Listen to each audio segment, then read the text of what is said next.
Hello everyone, I'm bringing you the Mannequin of the Month for August 2026 today. This will be coming out slightly delayed because I've actually filming on location, as you can see, at Operation Market Harborough. And we're actually going to be having a look at two mannequins here. This one and another one which is posed over by the Land Rover on the other side of our display.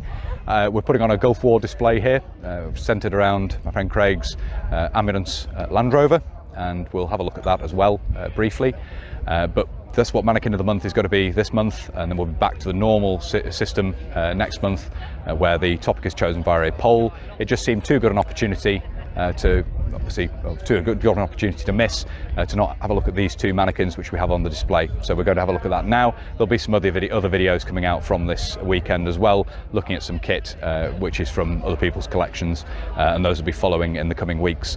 So hopefully you found it interesting, and we'll get on with talking about the two mannequins in some detail now. It'll be filmed slightly differently. What I'm going to do is hold the camera and move around the mannequins because they aren't easy to move in the way I would normally do with the torso mannequin at home. So we'll switch now to me behind the camera, filming the various elements on display on the mannequins. So we'll start with our Royal Scots mannequin here, which has the Royal Scots chest rig, which I'm planning to make a separate video talking about. But as we'll normally do with these, we'll start at the top and work down. And we of course have the Mark 6 ballistic nylon combat helmet here, which has the Desert DPM cover. And as you can see, this has a Staff Sergeant's insignia drawn on the front with marker pen, which is quite common to see. Various details included on helmets written on the elastic, as you can see there. This has also been fitted with a bungee chin cord, a section of elastic cord simply attached through the plastic buckles using sniper tape, which is a modification which is seen in some instances in the Gulf. This of course allows the helmet to be worn with the respirator, with the bungee under the chin cup of the respirator. So you have that there, as you can see, added on. We then have the lightweight combat body armour worn over the Desert DPM MBC suit, as you can see. So this is set up to represent a soldier in the assault, basically, into the initial assault into Iraq. And you can see we've got the chest rig here, as I've said before. We will have a look at this in some detail, but we'll have a quick pan round to show you some of the details of that here. In addition to the Desert DPM MBC smock and trousers, we of course have the MBC boots worn here as well. And then if we move around, we'll be filming into the sun here unfortunately, but we have the respirator haversack round on the hip, as you can see, and then we have a single side pouch from the Bergen carried on the yoke on the back there. You can see that there, and this has been somewhat camouflaged with desert paint, sort of sand coloured paint, as you can see there.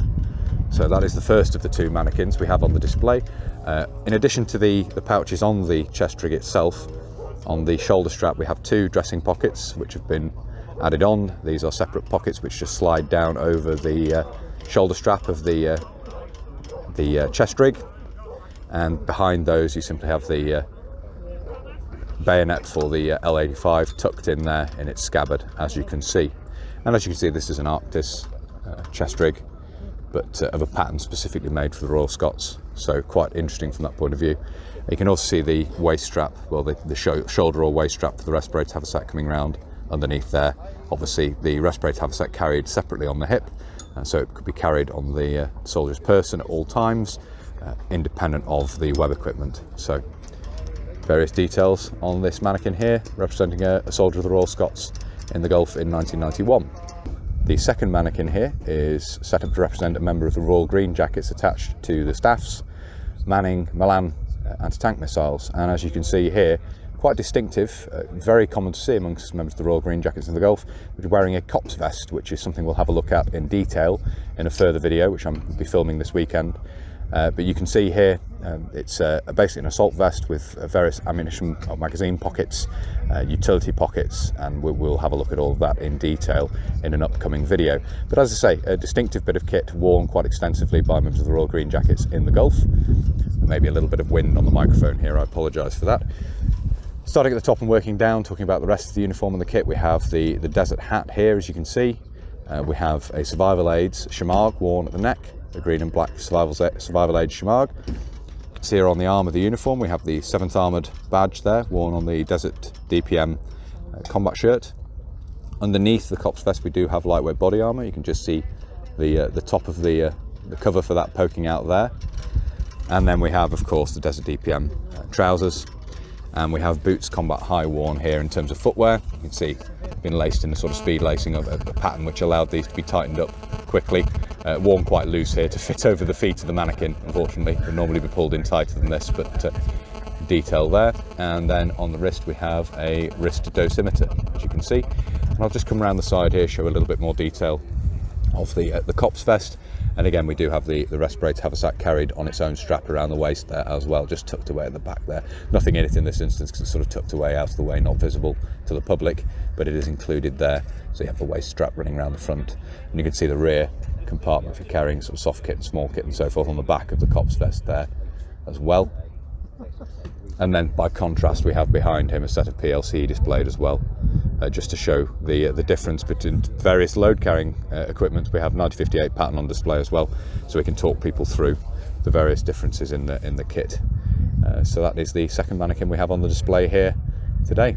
So I hope you found it interesting looking at this, and apologise for background noise. Hopefully the lav mic has done a good job in reducing that to a minimum. Obviously there's a tannoy going in the background, and there's the various noises of the show, people moving around and so forth. So hopefully the lav mic's not done too bad a job filtering that out.